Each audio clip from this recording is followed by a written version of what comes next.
La decisión del presidente Luis Arce de posesionar una vez más en su cargo al ministro de Gobierno, Eduardo del Castillo, continúa generando diferentes reacciones.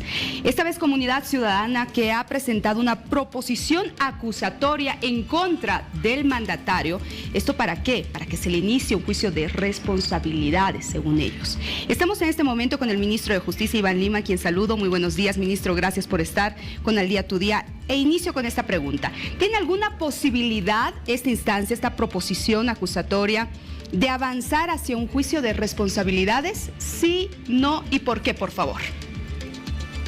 Vania, no conocemos el contenido de esa proposición. La información que tenemos es que aún no ha sido presentada. Sin conocer el texto y el argumento que ellos plantean, es difícil responder tu pregunta. Todavía no tenemos el documento presentado. Como bien señalas, la proposición acusatoria solo ha sido anunciada a nivel de conferencia de prensa por diputados de Comunidad Ciudadana. Han señalado dos tipos penales que presentarían en contra del presidente Luis Arce: el tipo penal de resoluciones contrarias a la Constitución, que es un tipo modificado por la ley 1390, la ley de fortalecimiento y lucha contra la corrupción, el artículo 153 del Código Penal y el 157 de nombramiento ilegal. Ambos delitos tienen obstáculos que deben superar los diputados para poder lograr que su acusación sea aceptada, y nos parecen insalvables. El primero, en relación al 153, se refiere a la emisión de una resolución contraria a la Constitución que genere un grave daño económico o afecte el interés del Estado. Son dos elementos: una resolución que no es un decreto supremo, ellos están equiparando resolución a decreto supremo, que tiene una cobertura en ambos casos, fuera resolución o decreto, que va a ser el primer obstáculo legal que van a tener que superar con el artículo 4 de la ley 250. El artículo 4 del Código Procesal Constitucional señala con absoluta claridad que se presume la constitucionalidad de toda norma de los órganos del Estado en todos sus niveles, en tanto el Tribunal Constitucional no declare su inconstitucionalidad.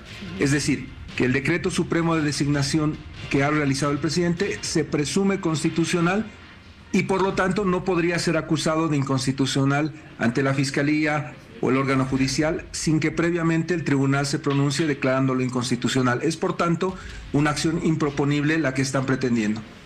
Ministro, ahora, ¿en qué queda la determinación, en todo caso, del Tribunal Constitucional? Mientras no hay un pronunciamiento oficial, ¿ningún ministro puede ser retirado del cargo, o más bien retirado y nuevamente posesionado, como hemos visto con el ministro Eduardo del Castillo? Es otro tema, ¿no? Estamos separando. Sí. Hemos hablado sobre la proposición acusatoria, no tiene base.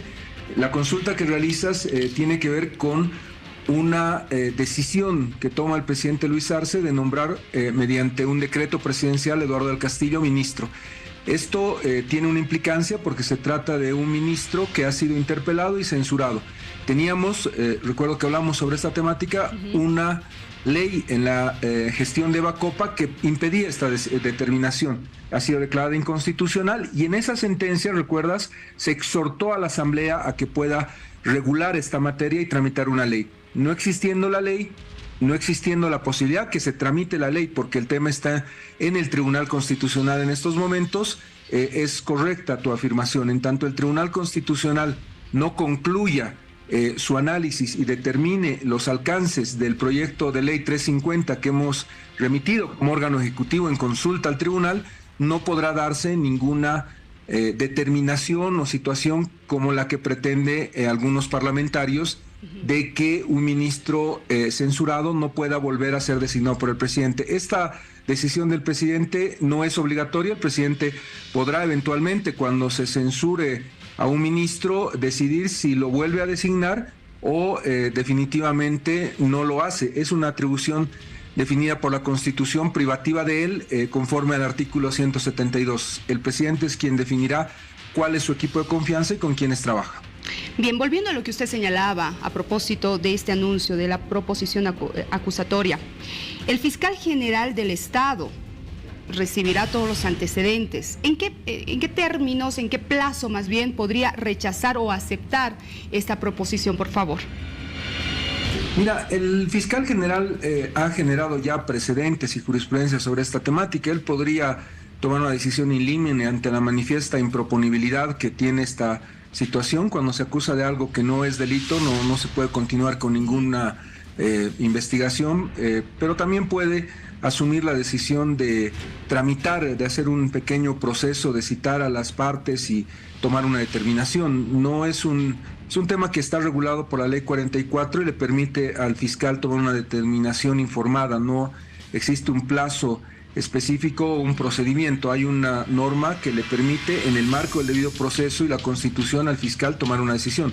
Te reitero, esto tendrá que ver con la presentación misma. Todavía no hay una presentación de la proposición acusatoria, y hasta que esta no se presente es difícil poder opinar sobre plazos. Habría que ver el contenido del documento primero. Ahora, en caso, ministro, de que estos antecedentes sean denuncias falsas, por así decirlo, o se lo valore de esa manera, ¿el presidente del Estado podría iniciar acciones legales en contra de quienes planteen esta proposición acusatoria?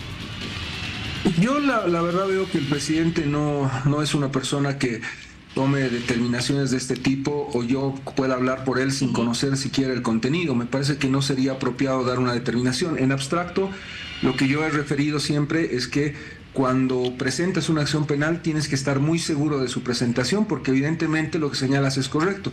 Hay un delito que es la acusación y denuncia falsa. Cuando presento un inicio de acción penal en cualquier instancia, en cualquier fuero, y esta es falsa, esta es calumniosa o no se basa en argumentos constitucionales y legales válidos, estoy cometiendo un delito. No es de presentar cualquier tipo de acción o de ejercer irresponsablemente el ejercicio de la acción penal pública. Hacerlo de una manera errada apareja consecuencias penales para quien lo hace así. Esa es una determinación en abstracto, y te insisto en el argumento de que no podemos pronunciarnos sobre ese aspecto hasta no conocer el contenido de la acusación o proposición acusatoria, se llama así en la Ley 44.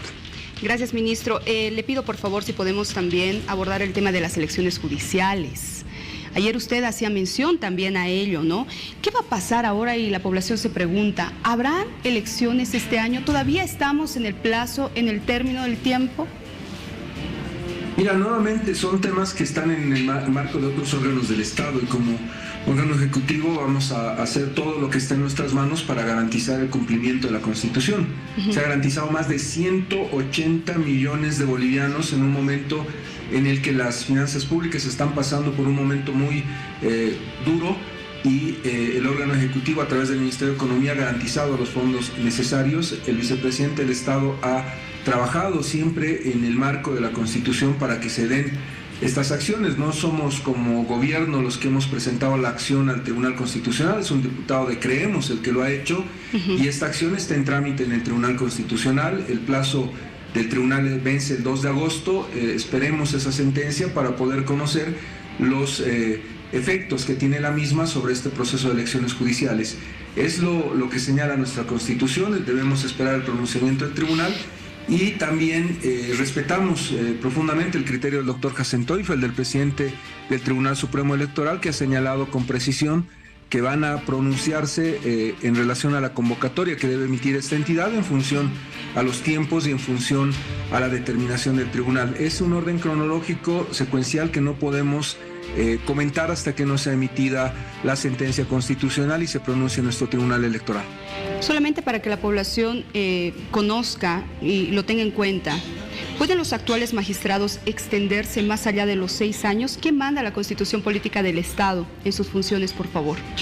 La Constitución manda que el periodo de los magistrados y consejeros sea de 6 años, computables a partir del primer momento de su posesión. Ellos van a cumplir esos 6 años el 31 de diciembre de este año, y por lo tanto lo que corresponde es escuchar al Tribunal Constitucional, al Electoral, y ver el profundo y genuino diálogo democrático que le proponemos a la oposición en Bolivia sobre esta temática. Creo que solamente dialogando, conversando y buscando el mejor interés del pueblo boliviano encontraremos una salida a una situación que, te reitero, no es objeto de acción del órgano ejecutivo, sino de un diputado de Creemos y de acciones que han cometido sin apegarse a la Constitución en determinadas acciones de la Asamblea Legislativa. Claramente, el que no respeta la Constitución genera estas situaciones complejas y prorroga plazos. Esta situación no es definición del Ejecutivo, es un problema que ha generado el órgano legislativo y que está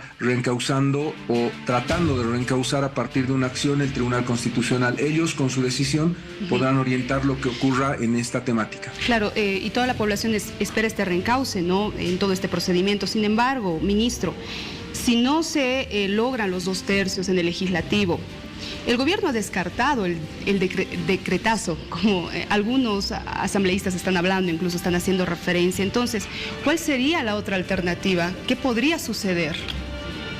Mira, la Constitución tiene mecanismos y tiene procedimientos para su regulación, y el máximo intérprete de la Constitución, te lo insisto, es el Tribunal Constitucional. No podemos arrogarnos, ni el órgano ejecutivo, ni el legislativo, ni el electoral, ninguna posibilidad de interpretación de los alcances de la Constitución. La Constitución solamente la puede definir e interpretar el Tribunal Constitucional. La situación que se pueda presentar en el país está en este momento en manos de la clase política, del diálogo, del consenso y de los acuerdos. Es lo que exhortamos y es lo que vamos a hacer hasta el último momento posible, porque es nuestra obligación el respeto a la Constitución en todo momento. Gracias, ministro, por su tiempo, muy amable. Gracias por haber compartido con El Día Tu Día. Que le vaya muy bien. Gracias, Vania. Muy buenos días. Un saludo, gracias.